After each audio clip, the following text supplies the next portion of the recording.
Well, hello. How's it going?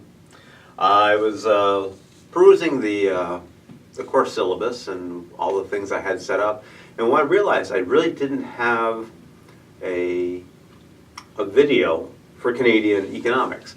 So what I've decided to do is give you it probably won't be that brief a video because I'm going to be covering a lot of things talking about the Canadian economy, but I want to give you something in addition to the notes that you have, or provide some sort of additional material to go along with those notes, okay?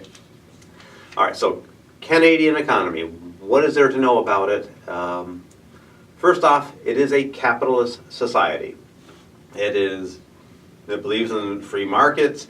It is, in that respect, it's similar to the US, but it's dissimilar at the same time, because in Canada, they have a much more involved federal government in the marketplace of Canada, in the economy of Canada, and this goes back right to right after Confederation, the member of Confederation in our history bit.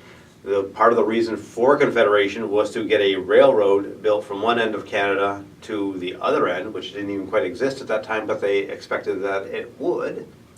So they wanted to have a railroad to help build the economy there. And who was going to build that railroad? Who was going to finance it? The government. Okay. So the government right from the very beginning. And you see this throughout history. A few years later, the first Prime Minister, John A. Macdonald, once he's getting the railroad built, he started something called a national policy, in which Canadians, because they've lost their preferential treatment from Great Britain, and they've lost their free trade with the United States back in the 1860s. It's like, okay, we're going to have to do this ourselves. So we're going to have to build our own industry and go from an east to west. Even though it might be logical to go north-south with trade with the U.S., and which we still will do, but we want to have a trade that also goes east and west, from the Maritimes to the central Canada, through the prairies to the west coast. We want to have something like that. We have to have a policy. And what this did is it got Canadian businesses in the habit of turning to the government when there's an issue. We have a problem. What are you going to do about it? We have a problem. How are you going to help us? And they would turn to the government. And you still see that to a bit, in a certain extent, throughout history, Canadian history. Government has been involved much more so than the U.S. The U.S. had that period in the 30s when they did get involved, but they did so quite reluctantly. And as you can probably tell, for the last few decades, government has been getting out of the business of economy. Whether that's a good thing or not, it's up for debate. But they don't. The U.S. has attempted to privatize many things that used to be in the public domain. And Canada is fighting that trend, sometimes successfully, sometimes not so. Okay. So we have the role of the Canadian government. Okay. This also extends. They have things called crown corporations. Remember, the Queen's still a thing in Canada. It's still a constitutional monarch. Let me see if I got it here. Yeah, look at that. I got a $20 bill, Canadian. I hope someone doesn't miss this.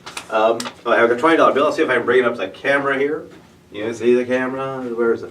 Where is that bloody thing? Oh, there. Oh, I had it.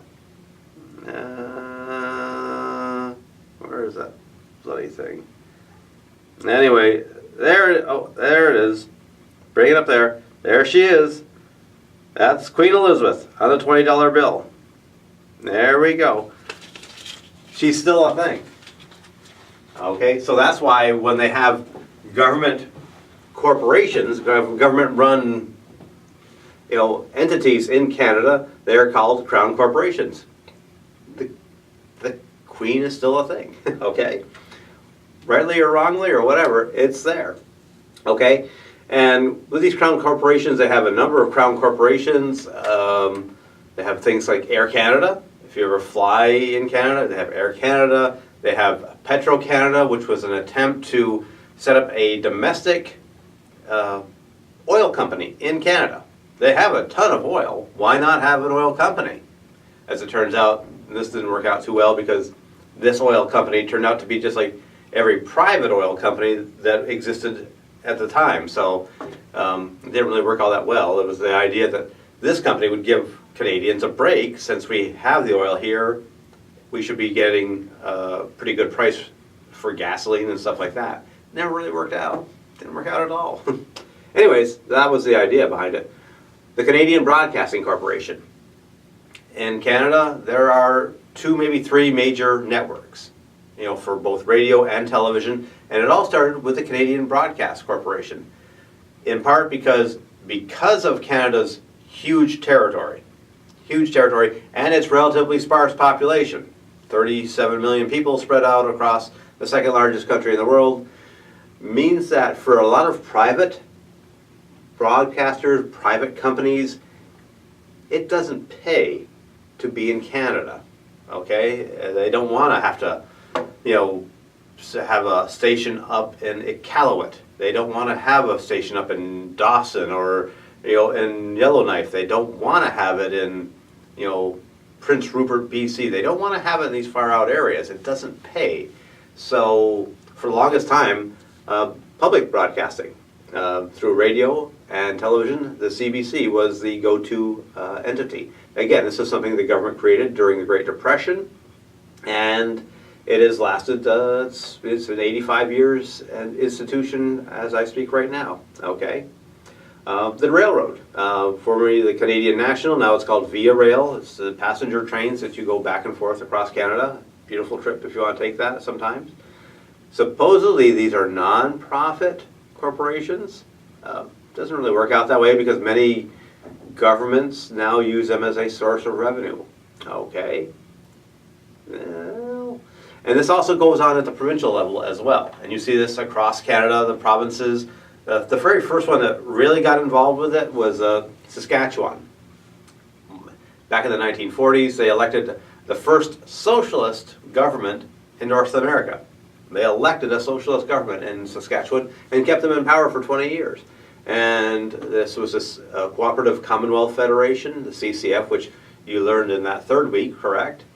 Anyways, the CCF brought in things. Now they're coming after a depression and during the war, and they said, all right, the government's going to own a lot. And the government did, and they're going to take over essential things like the telephone.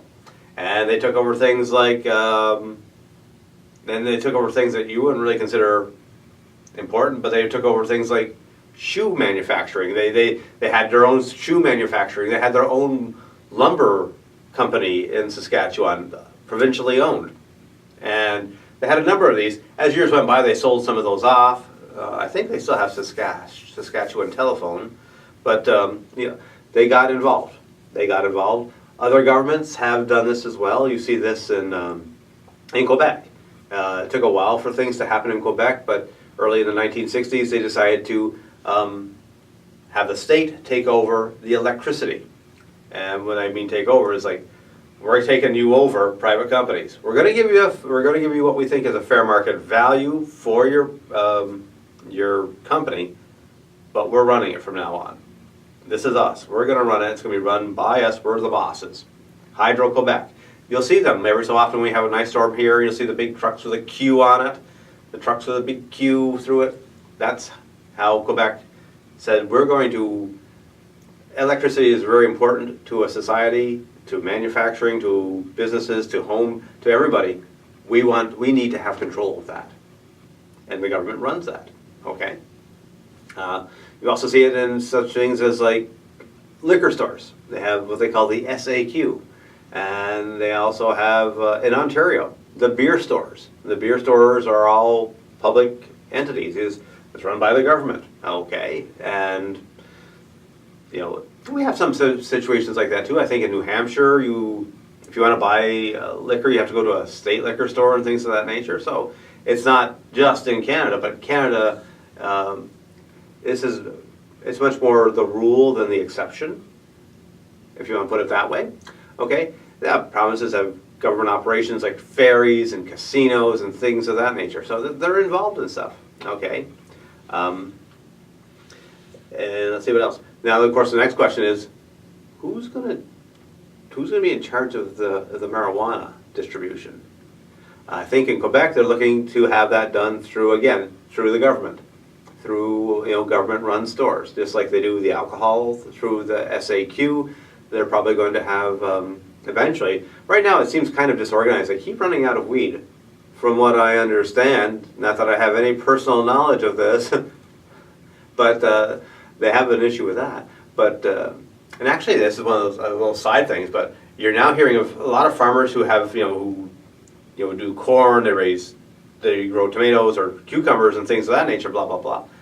Next year, they're not going to do that. They're going to go with a crash crop. They're going to trade that in. They're going to plant weed. They're going to plant marijuana. And so it'd be kind of interesting to see how this affects Canadian, food prices or availability of fresh fruits and vegetables in Canada if you have a significant number of people saying, I'm not going to grow that.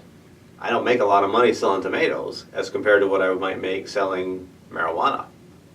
So it'll be interesting to see how that all plays out. Again, it's one of those, the law of unintended consequences things, so we'll see how that all shakes out. Okay? Back to the economy. Now, Canada in what year? We're 2019 now. Oh, look at that. 2019. It is a mixed economy. And what I mean when I say mixed economy, I mean it has both a service sector and it also has what we would call like a manufacturing or resource sector. Okay. Now, the service sector is jobs like the ones I have. Teaching jobs, healthcare jobs, policemen, retail, retail workers, all the people who provide some sort of service, okay? We're the service sector, and in Canada, as in much of the United States, it's the sector that is the largest, and it is, the least prone to market variations. Let's put it that way. Okay, so about 3/4 of Canadians are employed through this service sector. So it's an important sector, and this is and it's fairly stable for the most part. Okay, maybe not as lucrative as some of the other fields. And when I say resource fields, I'm talking about things like what do you got? The raw materials, lumber, oil, fish, mining, things of that nature. This is about, and then also producing, manufacturing things, manufacturing cars, manufacturing whatever, This is like a section of the population and the economy of Canada that can be very lucrative, but it also can be very unstable. You can do stuff like that. For example, Alberta and oil. They are linked together, and Alberta's economy has survived quite nicely over the last 70 years for the most part because oil prices have been pretty robust. Every so often, as we saw in 2015, oil prices start to sink. The price of a barrel of oil will sink, and there are many factors for that. One could be that the demand has dried up. That's not been the case for the most part. Demand from places like China and India and the United States and all the other countries in the world hasn't slackened all that much. It did a little bit there after 2008, 2009, but it's picked right back up again. What you're seeing now, the price of oil drop because there's more oil available, which is odd because I remember growing up, we were all told oil was going to be all done by the early 1990s. There would be no more oil. I think we might have been lied to. I'm not quite sure.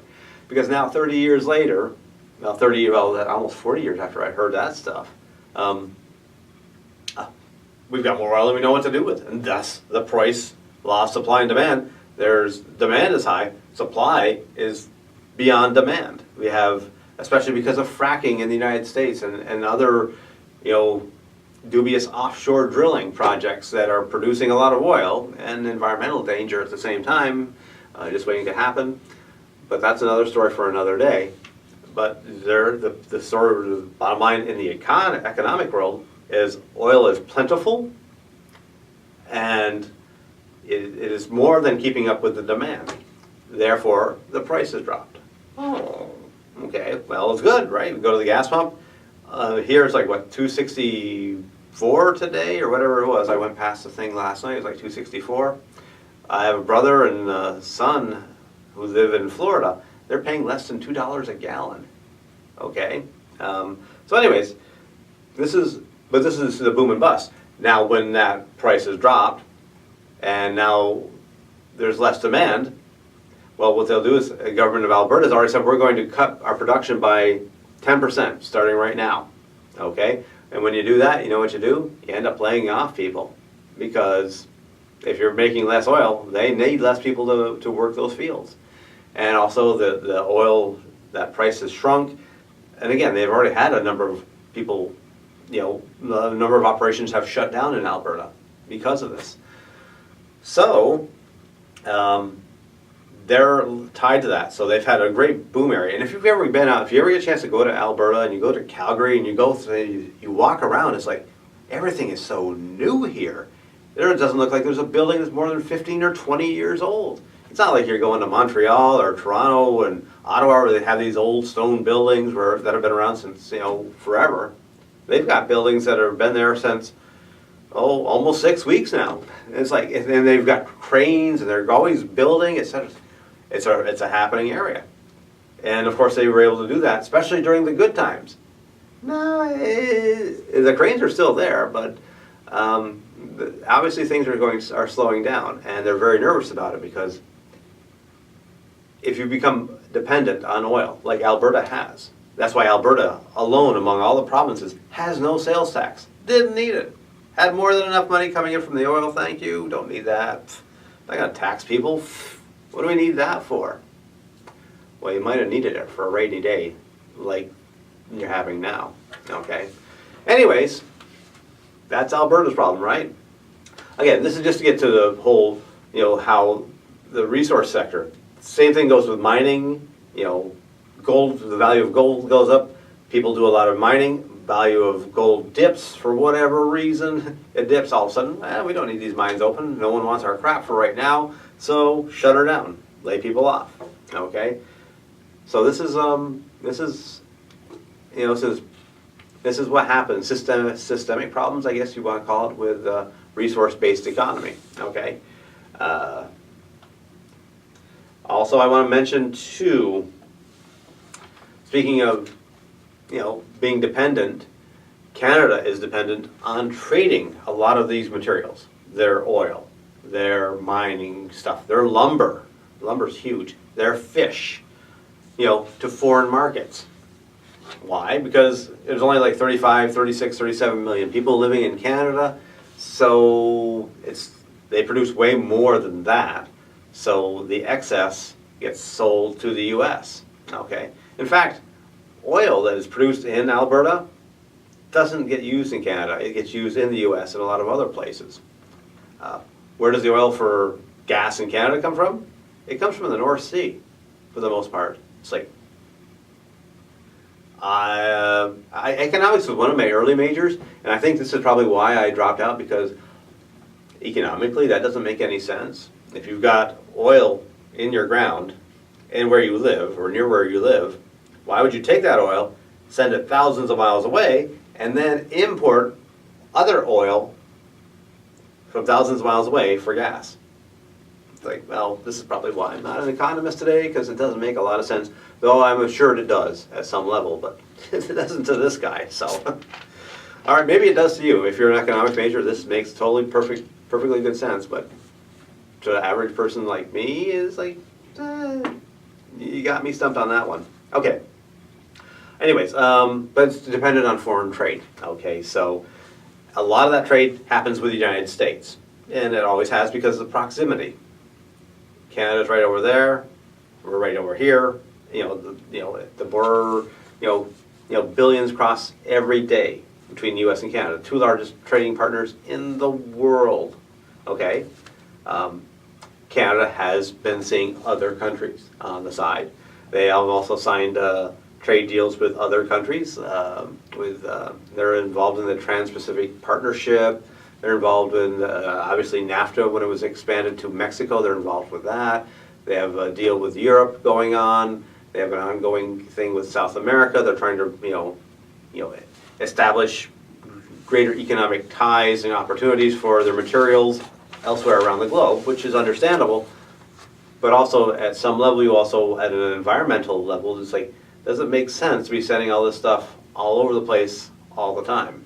Okay, but that's not a question. Well, we can ask the question, but I don't know if the Canadian government really wants an answer on that. Okay, like I mentioned, U.S. and Canada have had very tight ties. They had a free trade deal back in the 1850s, and then the idea, which has always been on the, just below the surface, finally bubbled up again in the 1980s, and it became a new deal. U.S.-Canada had a free trade agreement back in the late 1980s. Basically, this cemented the economic bonds, and it lowered the duties, which you and I would probably call taxes, on goods crossing the border. Before, when U.S. and Canada would trade, if Canadian lumber was coming down to the U.S., U.S. might put like a tax of like 15 or 20%. They call it a duty, but it's a tax on that lumber, so that American producers would not be at a disadvantage. Okay, that's just one example. The free trade agreement ostensibly ended that. Okay, so that goods can be shipped back and forth without duty. Okay, and also it allowed things, but this deal largely was for people. This is for companies. Free trade for people like you and I, individuals, not so much. I mean, they did grant us, you can go into Canada and buy a little bit more than you used to on a daily basis without having to pay a duty when you come back to the U.S. But they didn't give us that much. I mean, for example, it's not easy for, say, someone here in Canada, in the U.S., who say, well, if they have free trade in that, why can't I just get a job in Canada? It's not easy, trust me. They have barriers. Oh, free trade stops. You're not a commodity, but you also said goods and services. Like, yeah, never mind. It doesn't work that way. So it did produce tighter tie bonds, and there were winners and losers, as there are in any trade deals. Okay, and in the 1980s, winners were places like here, Plattsburgh, border community. If you've been here for any period of time, we have a mall.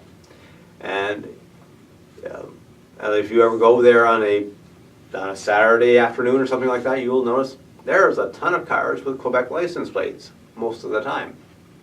You go get something to eat at Panera Bread or something along that lines, or you're eating at 99 or Ground Round, you're going to notice people are speaking French. These people speak French. They come down, right? And also, we cross over into Canada. We want to go to a concert. People don't come to Plattsburgh very often, but they do go to Montreal. So if we go see a concert, we want to see a sporting event, we want to see something, we can do that, right? And it's right there, and it's handy in that respect. Go back and forth across the border. That's fine, okay?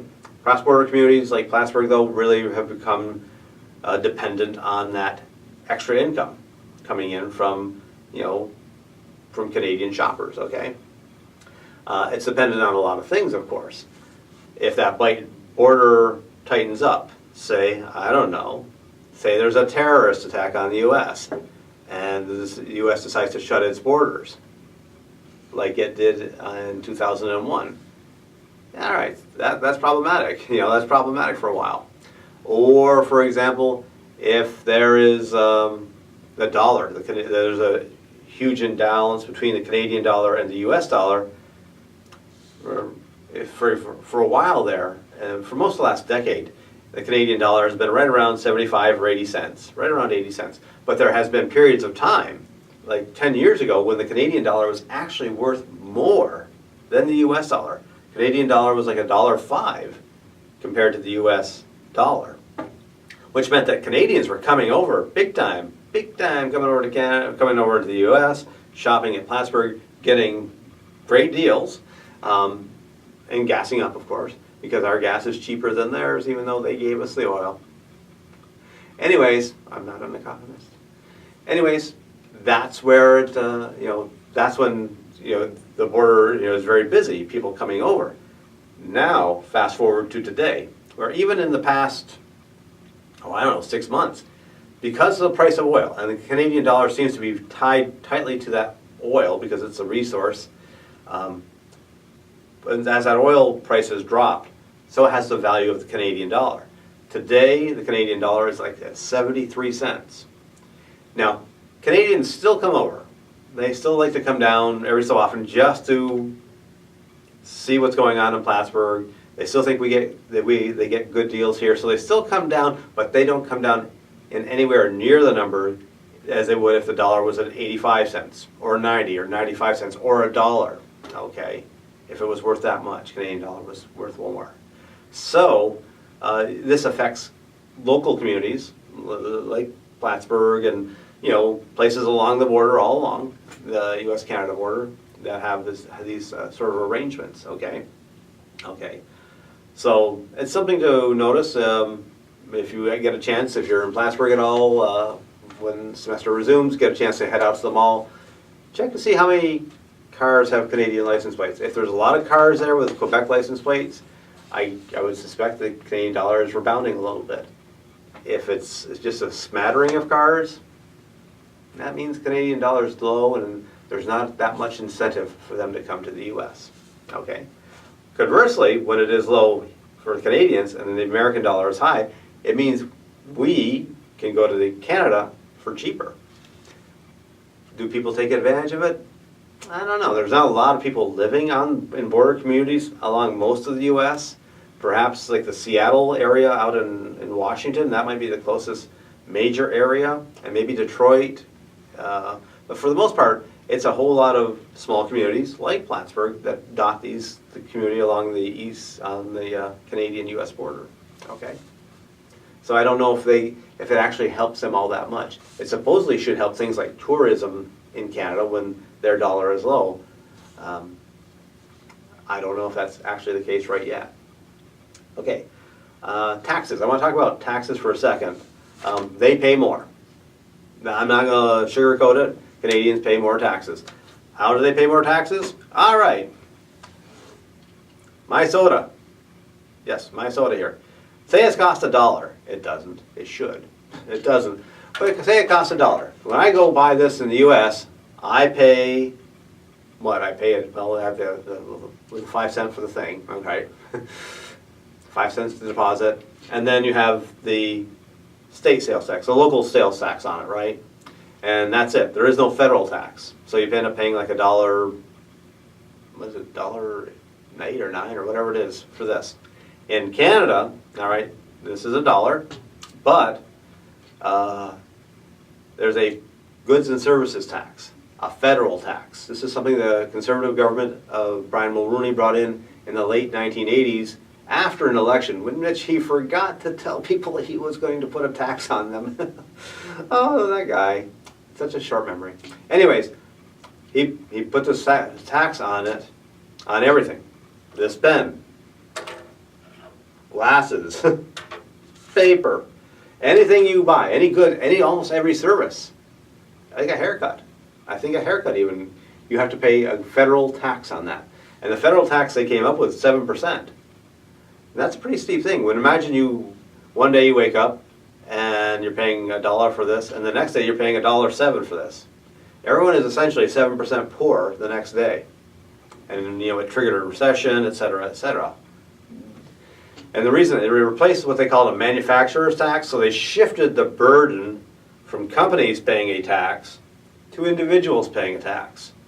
Don't tell me there's no class warfare going on when they do crap like that. It's clearly a class thing. It's like, oh, we're not going to have companies pay that. We're going to have individuals pay it. Let them pay the tax, and that's what they've done. Now they've since amended the goods and services tax. It is now only 5% across everywhere in Canada. But that's not where the taxes end. Oh, no. Because then now there is a provincial sales tax. Every province, except for Alberta, which I mentioned earlier, has a provincial sales tax. Alberta, because of its royalties from oil from oil companies, they have so much royalty money, they do not have and have not had a provincial sales tax. And now they're busted. They're broke. Okay? Anyways, other provinces, most of them charge right around 9 or 10 cents provincial sales tax. So between the goods and services tax, the federal tax, and the provincial sales tax, it's about 15% on everything you buy. And I'm part of a movement over there to sort of like, you know what, instead of putting this on the shelf saying it costs $1, and then you go to the register, it's like, well, with the bottle deposit and the goods and services tax and the provincial sales tax, it's actually going to cost you $1.25. Put that on the price of the shelf. That way people don't have any surprises. Other countries do this, oh, by the way. That's it. But again, taxes are a thing. Why do they charge so much for taxes? Why is it taxed so much? Why do Canadian governments need so much in taxes? It's because they provide a lot of services. Services like healthcare. Some people call it free healthcare, but it's not free healthcare. That 5 cents that you're putting in, or that 10 cents you're putting in, and every time you buy one of these, that helps go to help fund your stuff. Okay, so it also funds other things as well. I mean, they have old age pensions. They have, Canada Pension Plan. They have Quebec Pension Plan. They have things of that nature. You have paid maternity leave of 12 months or whatever it is. So you have these things. They have services for their taxes. You pay more in taxes, you get more in taxes. You get more from the government, okay?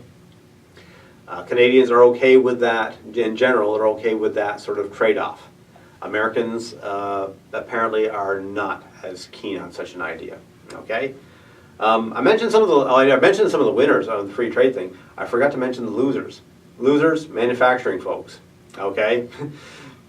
Jobs went from Canada to the U.S. to Mexico to gone to China or somewhere else. So working people, and you saw this in 2016, they were upset because they lost their job 25, 30 years ago because all these free trade deals, and all parties have been pretty much guilty of agreeing on this.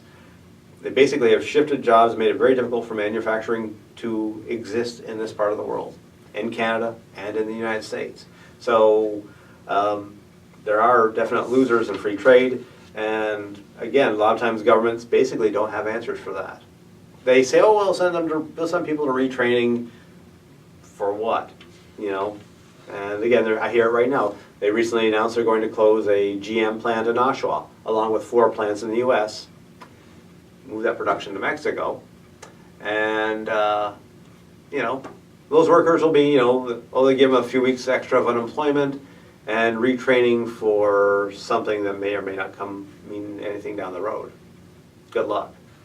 Okay. Anyways, where was I? Oh yes, I want to talk briefly about economic disparity. I mean, as in regional economic disparity, where economies have been good, where economies have been bad. And we talked a little bit about it in the geography section. The Maritimes is a kind of a stagnant area. Between Newfoundland, Nova Scotia, Prince Edward Island, and New Brunswick, the population has stayed pretty stagnant over the last half century because people don't stay there. Very few people stay. People, if they can, they get an education, get the hell out. It's kind of like people who live in the North Country here. Get an education, you maybe try to make a go of it where you're living, realize there aren't enough jobs for you, or at least even one, which is all I really need, so you leave. Or you go where there are better jobs. So it's a very poor area. Places like Quebec and Ontario, especially Ontario. Ontario has been a very diverse, in a sense, very economically diverse. It has a lot of resource industries, manufacturing, but also has a large service sector, a finance sector. It's a very vibrant economy, so that's done very well. The prairies, between the farming and some of their resource industries, have done pretty well over the years, as has BC. But what this does, it creates disparities. Certain areas, certain provinces are poorer than other provinces in Canada. And what they do is, what the federal government has done is they have come in, they step in, they take the income that comes in from across Canada, and then they disperse it, kind of like Robin Hood. All right, they take it from the richer provinces like usually Ontario, and up until recently Alberta, and maybe BC, and disperse it into areas like the Maritime provinces, sometimes Quebec, sometimes Manitoba, because Manitoba's economy is not all that great all the time. So they do this so that each of these provinces are going to be able to fund things like healthcare, fund things like education, and all these other things. They help out in that regard. It's like, okay, you guys have, in a sense, you province A, Alberta or Ontario, you have too much money, so we're going to send you money back. You're going to get some of this money back, but you're not going to get as much as you sent us, because we need to send some of this money to the Maritimes because they're perpetually poor, sort of thing, you know. And so now that may not strike you as a very fair thing. You might say, well, people in the Maritimes should move. Easier said than done sometimes. And also, people like where they live. It's awful tough to get people to move. And so, but that's the way it is. And also, oh, by the way, people have already left a lot of these areas. That's why their population is stagnant.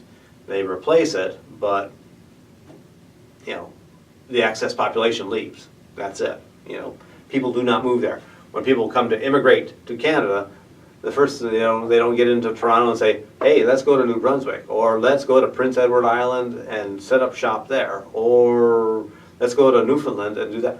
Very few people do that. Now, I'm not saying these aren't nice places. They are very nice places, but economically they are very difficult to sustain oneself. Okay, it's not impossible, depending on your field. You know, if you're in IT or something like that, there's always probably a space for you somewhere. But if you're not, and also a lot of immigrants are coming in, they're from, especially in Canada, you have like this very multicultural society. If you're coming in from Vietnam or some other country like along that lines, or you're coming in from Russia, or you're coming in from, because I have Russian people living near where I live in Montreal, and you know, they tend to settle in groups. Immigrants tend to settle in groups. Italians settle in one section of Montreal. The Russians are over here. The Chinese are over in this section. So they settle in clusters together, and very rarely do you see any of them saying, hey, let's go to Iqaluit. No, they don't. No one, they settle in the cities, and they tend to settle close to each other, okay? Where they can hang out with people who speak the same language, and they can hang out with people they may know, or may know what life was like back in the old country. So that's what happens, okay? So that's what equalization payments are, basically to share the wealth. And I think I'm going to stop right there. I'll just mention very briefly, one thing that Canada does different than the US, banking. As you know, we have like 1 million different types of banks. In Canada, there's like 6 banks. They have like Bank of Montreal, Bank of Nova Scotia, Scotia Bank. They have Caisse Populaire Desjardins, it's a credit union in Quebec. They have, Bank of Montreal is one of them as well. And also, they have one, Toronto Dominion, which, oh, by the way, is TD to you and me, because they have the cash machine outside the Angel Center here is a TD machine. Toronto Dominion, it's a Canadian bank. Okay, they only have a handful of these banks. Now, back in the 80s and 90s, it's not that the bankers in Canada are any more virtuous than those in the US. It's just that they wanted to have mergers, back in the 80s and 90s, and have these big, massive banks build up. And the Canadian government said, no, you can't do that. Governments sometimes say no to people. It's really weird. Say no to companies. And they said no. And because they said no, they did not have the financial crisis in Canada that they had in the US. Because Canadian government stepped in before they had a chance to implement some of this evil stuff going on. They said, no, you can't do that. And that's why they avoided that crisis back in 2008, 2009. They still had a bit of a recession, but nothing compared to what the US had. And oh, by the way, that was one of those periods in time where the Canadian dollar was actually up and above the US dollar, okay? So Canadian banking, that's something the federal government keeps a very sharp eye on, and actually, they're not afraid to tell bankers, no, you're not doing that, not on my watch. So and it's a different dynamic altogether than what we have here in the U.S. Okay, so I'm going to stop there. Hopefully this gives you a bit of an overview of what Canadian economic life is a little bit like. I hope you found it useful, and I think I'll stop there. And as always, I will see you on the other side.